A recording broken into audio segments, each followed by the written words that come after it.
we talk about storytelling in professional wrestling, oftentimes we think about what it is we're seeing in the ring. But I would go as far as to say that the commentators that are narrating the violence we see are the glue that holds the story together. But for every great commentator in WWE history, there are some not so great commentators. And in today's video, I want to rank and compare every commentator in WWE history. Before we get into that though, if you are new here, make sure to go down below, drop a like and subscribe. I post multiple wrestling videos every single week to keep you lot entertained. But with that being said, let's get into the video. So here on screen, you will see our tier list. Our tiers are go, great listen, meh, not for me, and trash. And starting off, I want to talk about three names. We're going to drag them straight in. Renee Young, Byron Saxton, and Jonathan Coachman. Renee Young, great interviewer, terrible commentator. Byron Saxton, great interviewer, terrible commentator.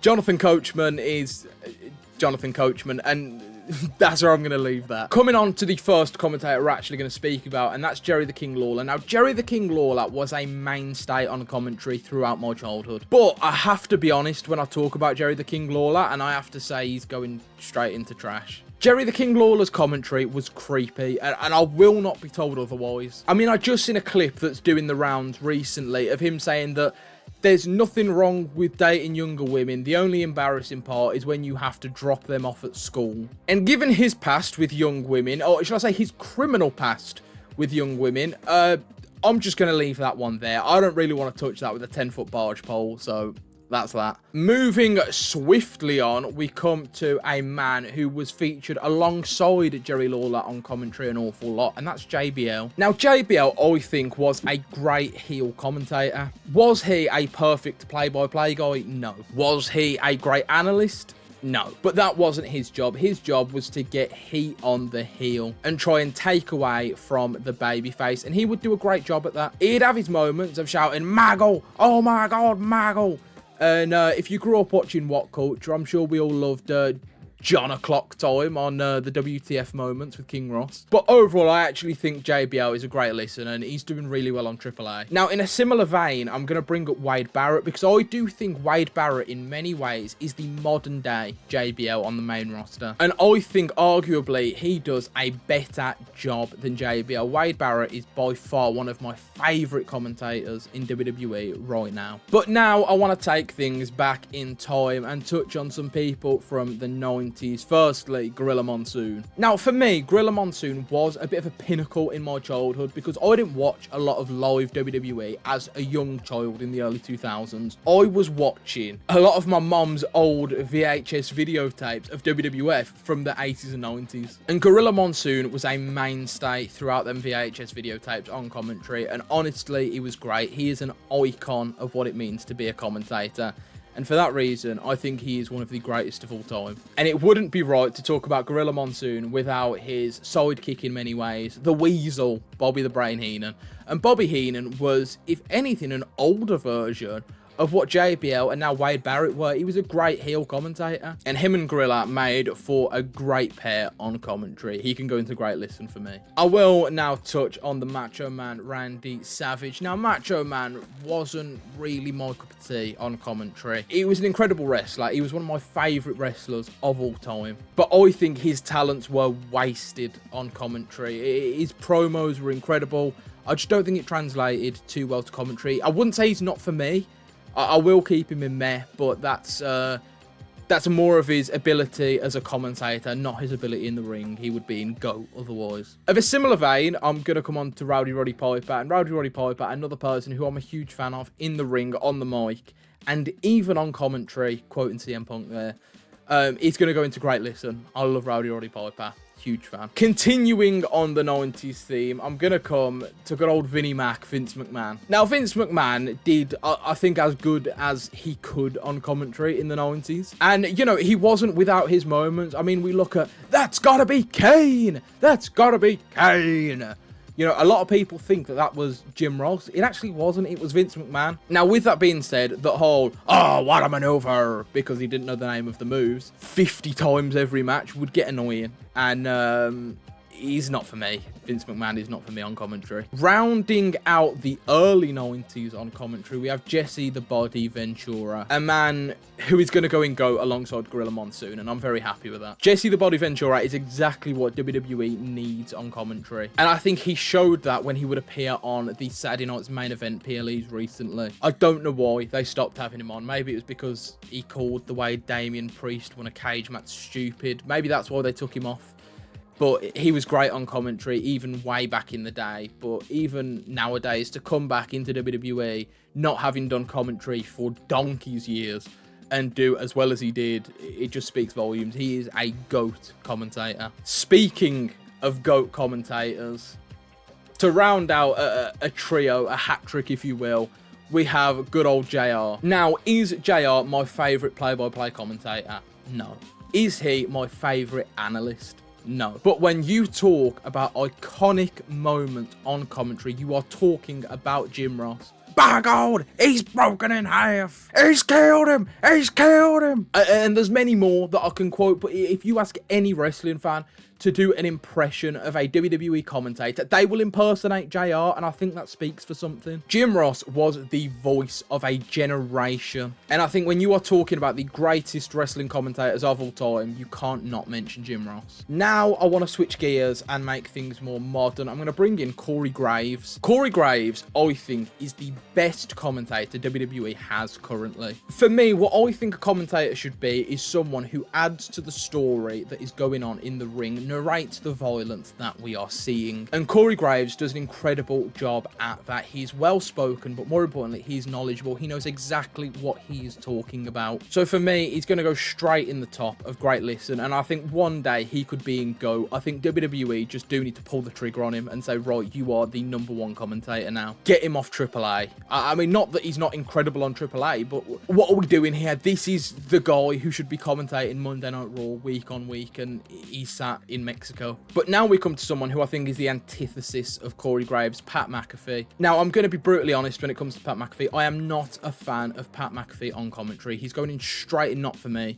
I can't put him in trash because he has an audience. People enjoy Pat on commentary. I can't see why, but there is an audience there. For me, he doesn't add to the story. He takes away from it. He distracts you from what's going on in the ring. He tries to be the star too often. He tries to make things about himself too often. And I don't think that sort of character works on commentary. I just don't. Pat McAfee is not for me. If you enjoy his commentary, please let me know why. But now we're going to move on to Pat's sidekick in many ways, Michael Cole. Now, Michael Cole is definitely the voice of a generation. Michael Cole is the voice of my childhood. However, I'm not going to be blinded by nostalgia. I'm just going to say it how it is. Michael Cole is not a very good commentator. I absolutely love him, and this is in by no way hate towards Michael Cole. He's just not good. He's constantly getting moves wrong. He's constantly getting people's basic information wrong. How often was he calling Candice LeRae Candice Michelle? He tried to say that Leon Slater was from Bedford, England. It's ridiculous. And that's when he actually manages to get his words out and doesn't stumble over them. How many times is Wade Barrett going to have to correct him? How many times is Corey Graves going to have to correct him? I think Michael Cole got cut a lot of slack years gone by because people would say, oh, well, he had Vince shouting in his ear. How could you concentrate if you had Vince McMahon shouting in your ear? But that excuse doesn't fly anymore. And if anything, he's got worse. I look at SummerSlam this past week just gone, and genuinely, he was the worst part of SummerSlam for me. Overall, I fairly enjoyed the show, but by far the worst part was Michael Cole's commentary. The last Saudi show, what was it? Was it Crown Jewel? I don't even know. But I remember Michael Cole's headset got knocked out, and it was the best part of the show when we just had Corey Graves commentating. I love Michael Cole, and he has gave me some incredible memories as a wrestling fan. But I think it's time he moves on. I wouldn't mind him on panels before PLEs. I just don't think his place is the commentary booth anymore. When I hear him on commentary with Wade Barrett, I want to hear more of Wade Barrett. When I hear him on commentary with Corey Graves, I want to hear more of Corey Graves. When I hear him on commentary with Pat McAfee, I want to my brains out. Now, that's being a bit dramatic, but It's true, man. It's true. I just do not enjoy Michael Cole on commentary in the big 2026. And now, I think if you're not going to pull the trigger on Corey Graves being Michael Cole's replacement, I think you should with this man, Joe Tessitore. Now, Joe Tessitore was not someone I was unfamiliar with when he came into WWE. I'm a big boxing fan as well, and he has been the voice of a lot of fights in professional boxing. And he was very good at that, and I was skeptical when he came into WWE because I wasn't sure how knowledgeable he would be. But I have to say, he very much so caught me by surprise. When he came in and was doing commentary on SmackDown, I believe, he was doing incredible. And then they bumped him off and gave him the, you know, the pre-show PLEs, which I think Michael Cole should be doing. I honestly think he could be great on WWE commentary in any day, today, tomorrow, a month's time, a year's time, 6 years ago. Joe Tessitore knows what he's talking about, which I have to say caught me off guard. But for that reason, he's going into great listen. And I just realised I didn't drop Michael Cole into not for me. Yeah, Michael Cole is not for me. Next, a couple that I want to lump together. Joey Styles, Matt Striker, Todd Grisham, and Taz. Many of them voices of the, what would you call it, the ruthless aggression era in WWE. And as far as Joey Styles, Matt Striker, and Taz, they all say in meh. Todd Grisham is going into not for me. And it's purely for that. It's Christian. That's it, and that's the one thing I remember Todd Grisham for, apart from, was he on Bite This? He did Bite This, the online show. That was great. But yeah, the one memory I have of him commentating in WWE was that Christian moment, and it's terrible. It really is terrible. Joey Styles was an incredible commentator on ECW. You know that, oh my god, it's iconic, but I don't think he's a great listen. Matt Striker did a adequate job on well, really whatever he did as far as commentary went. He was adequate. He was all right, and that's why he's going to stay in meh. And same for Taz. I know Taz has a lot of die-hard fans for his commentary, weirdly, which I think is going to get me a lot of crap for putting him in meh. But I don't think he's a great listen, but he's also not for me. I don't mind him if he's there. And now our penultimate commentator, we have Mauro Ranallo. Mauro Ranallo was great when he was commentating in WWE. The SmackDown Live era was carried by Mauro Ranallo, and then you had the bullying allegations involving JBL that seen him drop down to NXT, and he was incredible for NXT Black and Gold. You know, when you think of Adam Cole in NXT Black and Gold, he was commentated by Mauro Ranallo. It's incredible. Adam Cole versus Johnny Gargano. The whole series of matches commentated by Mauro Ranallo is great, and he's looked back upon incredibly. He was great, and he goes straight into great listen. And now the last commentator we talk about is Paul Heyman. Now, Paul Heyman, following the collapse of ECW, did do some commentary for WWE, and I have to say, he stays in meh.